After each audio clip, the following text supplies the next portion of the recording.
Good morning, my dear students. Today we are going to discuss about Shakespeare's one of the greatest plays, Macbeth, and we are going to discuss about the summary of Act 1. In the midst of thunder and lightning, three witches plan their meeting with Macbeth.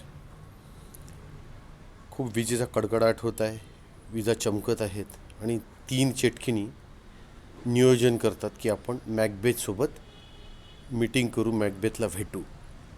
We come to know that a battle is taking place. आपल्याला या ॲक्टमध्ये माहीत पडतं की एक युद्ध होत आहे. The witches decide to meet Macbeth upon a heath after the battle.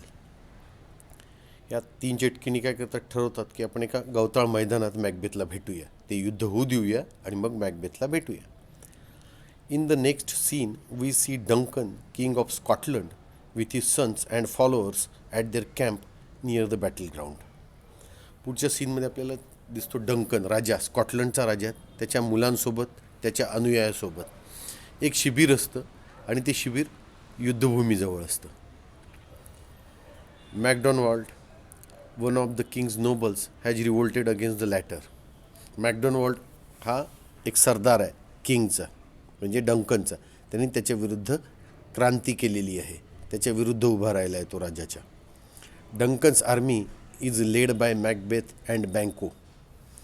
डंकनचं सैन्य जे आहे त्याचं नेतृत्व कोण करत आहे, मॅकबेथ आणि Banquo. Not only does Macbeth successfully put down the rebellion, he also defeats the king of Norway, who mounted a surprise attack against Scotland with the help of the traitorous thane of Cawdor. आता इथे Macbeth फक्त ते rebellion म्हणजे ती क्रांतीच चिरडून टाकत नाही, तो क्रांतीलाच नाही हरवत, म्हणजे मॅकडॉनल्डला नाही हरवत, तर तो नॉर्वेच्या राजालासुद्धा हरवतो. आणि नॉर्वेच्या राजाने काय केलं होतं, एक आश्चर्यचकित धक्का देणारा एक अटॅक केला होता स्कॉटलंडवर, स्कॉटलंड जिंकण्यासाठी. आणि कोणाची मदत घेतली होती त्यांनी, थेन ऑफ कॉडोर, म्हणजे कॉडोरचा जो सरदार होता त्याची मदत घेतली होती.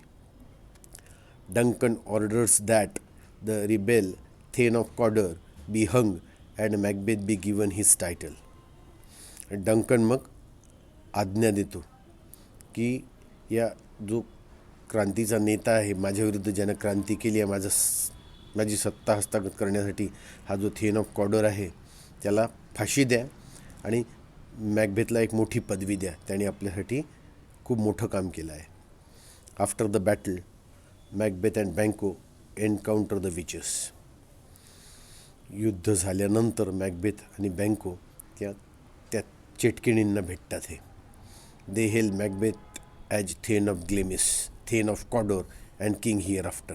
आणि त्या मग भविष्यवाणी करतात की मॅकबेथ, तू पहिले थेन ऑफ ग्लॅमिस होशील, म्हणजे ग्लॅमिसचा सरदार होशील, मग थेन ऑफ कॉडोर, मग कॉडोर तुझ्या अधिपत्याखाली, आणि त्यानंतर पुढे तू राजा म्हणून ओळखल्या जाशील, अशी त्यांनी भविष्यवाणी केली. Banquo challenges the witches to predict his future. Banquo आवाहन करतो त्या तिन्ही चेटकिनींना की माझं भविष्य सांगा. तुम्ही आता मॅकबेथचं तर सांगितलं आहे. The witches respond by hailing Banquo as the father of future kings and then vanish. आणि त्या चेटकिनी काय म्हणतात की बँको, तू जो भविष्यातले पुढचे राजे जे येणार आहेत त्या राजांचा तू बाप आहेस. आणि एवढं सांगून त्या अदृश्य होतात. Macbeth ponders over what he has been told. Macbeth विचार करतो की त्याला काय सांगण्यात आलेलं आहे चेटकिणींद्वारे. He knows that he is thane of Glamis because his father left him the title. त्याला माहीत होतं की तो थेन ऑफ ग्लेमिस आहे कारण त्याच्या बाबांनी त्याच्यासाठी ही पदवी सोडली होती, म्हणजे वंशपरंपरागतरित्या बाबानंतर तोच होता ग्लेमिसचा थेन, म्हणजे सरदार. At this point Ross and Angus arrive with the news that Macbeth has been given the title of thane of Cawdor. आणि त्या क्षणी रॉस आणि अँगस येतात अशी बातमी घेऊन की मॅकबेथ, तुला ही पदवी देण्यात आलेली, थेन ऑफ कॉडोर बनवण्यात आलेलं आहे तुला, तू कॉडोरचा आता सरदार झाला आहेस, कॉडोर तुझ्या अधिपत्याखाली आहे. Macbeth takes this as a sign that he is destined to be king and muses on the possibility of killing Duncan in order to be king. आता यात मॅकबेथमध्ये राक्षसी महत्त्वाकांक्षा जागृत होते.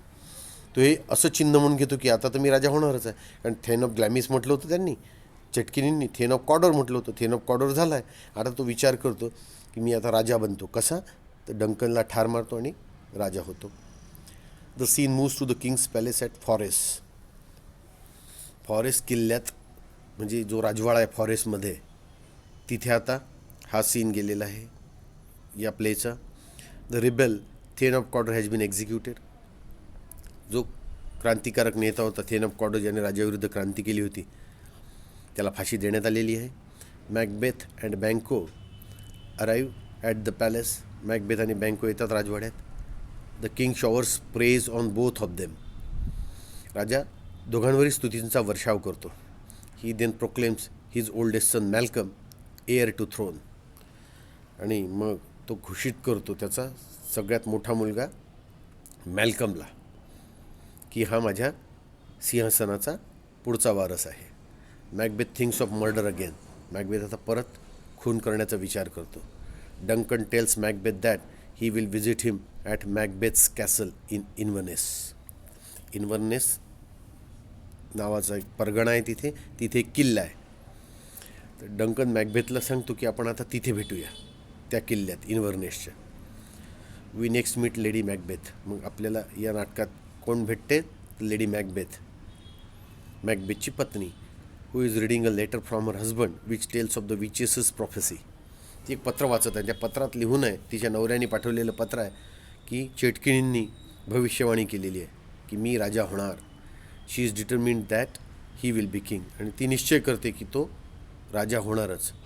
शी too thinks of murder but suspects that Macbeth needs to be push to commit the deed. ती सुद्धा खुनाचा विचार करते, परंतु तिला शंका वाटते की आपण मॅकबेथला जर पुश केलं तर तो खरंच हे कृत्य करेल का, खरंच तो खून करेल का. A messenger arrives with the news that the king is coming to stay the night. एक दूत येतो आणि सांगतो की राजा आज तिथे रात्रभर मुक्काम करणार आहे. Lady Macbeth invokes the spirits of darkness and evil to dull her conscience and strengthen her resolve. ती काय करते मग की अंधाराचे जे आत्मे आहे, सैतानी आत्मे आहे, त्यांना आवाहन करते की तुम्ही या आणि माझी सत्सद विवेक बुद्धी मंद करून टाका. त्यामुळे काय होईल, माझा जो खून करण्याचा निश्चय आहे तो पक्का होईल. म्हणजे बघा, तिचे निगेटिव्ह स्पिरिट्स इतके वाढले आहे की तिला इच्छा होत आहे की सैतानाने यावं आणि माझं कॉन्शियन्स म्हणजे माझी सत्सद विवेक बुद्धी नष्ट करावं आणि मी हा निर्णय अंमलात आणावा. कोणता? तर त्या मॅकबेथला पुश करायचा डंकनचा खून करण्यासाठी. म्हणजे डंकनचा खून झाला तर मॅकबेथ राजा होईल. Macbeth enters and Lady Macbeth advises her husband to look innocent and follow her lead. Macbeth येतो, लेडी मॅकबेथ त्याला सांगते की तू बघ एकदम निष्पाप दिस आणि मी जसं म्हणते तसं कर, माझ्या मागोमाग कृती कर. King Duncan arrives at Macbeth's castle and is greeted by Lady Macbeth. King Duncan मॅकबेथच्या किल्ल्याजवळ येतो आणि तिथे त्याचं स्वागत करते Lady Macbeth. A feast follows. खूप मोठी पार्टी होते. आता राजाच आला, मोठी मेजवानी होते. In honour of the king. राजाच्या सन्मानार्थ खूप मोठी मेजवानी होते. Macbeth slips out of the celebration. Macbeth हळूच त्या उत्सवातून गायब होतो. He is troubled by thoughts of murder and almost talks himself out of killing the king. त्याला खूप त्रास होतो आहे की राजाचा खून करावा मी, आणि स्वतःशीच बोलतो की नाही बा आता मी खून नाही करणार, मला त्रास होतो आहे, मी असं वाईट कृत्य करणार नाही. His wife comes looking for him. त्याची बायको त्याला शोधत शोधत येते. And he tries to give a reasons to not proceed any further with their plans. आणि तो प्रयत्न करतो, तिला कारणं देतो की आता पण हा प्लॅन पुढे प्रोसीड करू नाही, मला खून करायची इच्छा नाही. Lady Macbeth scornfully dismisses his fears. ती तुच्छतेने त्याच्या भीतींना बडतर्फ करून लावते. हॅट, असे काहीच भीती बाळगायचं कारण नाही, तू एकदा राजा झाल्यावर तुला कोणीच काही करू शकणार नाही. And arguments. आणि तो जे काही आर्ग्युमेंट्स तिच्या पुढे ठेवतो ती सगळे डिस्कार्ड करते, ती रद्द करते. And persuades him to commit to their plan. आणि त्याचं मन वळवते की चल आपण ही योजना अंमलात आणूया, राजाचा खून करूयाच. Here we come to the end of act 1. This is about Macbeth's first act. Thank you very much.